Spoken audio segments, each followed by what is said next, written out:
ګرانو کتونکو ستړي مشئ.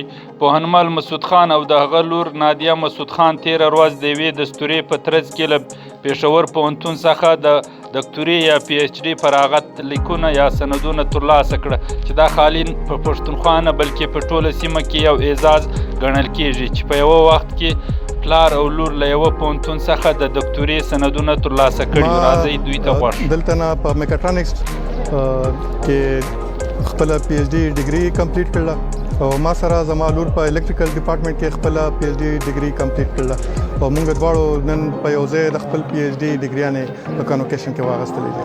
زه دلته په انجینرینګ یونیورسيټي کې اسوسییټ پروفیسر یم په میکانیکل ډپارټمنټ کې او ما 88 کې دلته نه ګریجویشن کړو. بیا ماته 92 کې سکالرشپ ملاو شو، بیا په 96 کې، بیا 97 کې، بیا 2005 کې. خو زما کورس حالات داسې وو چې ما خپل ذمہوارانې پوره کول غوښتل او دا ما وروستو کړو. کله چې ماته دغه شو چې یاره زما اوس ذمہوارانې کمپلیټ شوي دي، اوس زه خپل چې څه کول غواړم کولی شم، نو زما لومړی پرفرنس دا و چې زه څه کولی شم، نو هغه دا پی ایچ ډي ده. چې ما پی ایچ ډي شروع کوله نو هغه وخت کې زما لور هم خپل ماسټرز په الکتریکل انجینرینګ کې کمپلیټ کړو.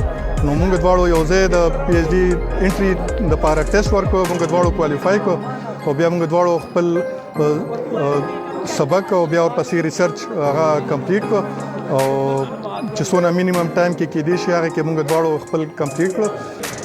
زما نوم نادیه مسعود خان دی. ما اوس پی ایچ ډي الکتریکل انجینرینګ ډپارټمنټ نه یو ټي پېښور نه وکړه او دا کپکون کې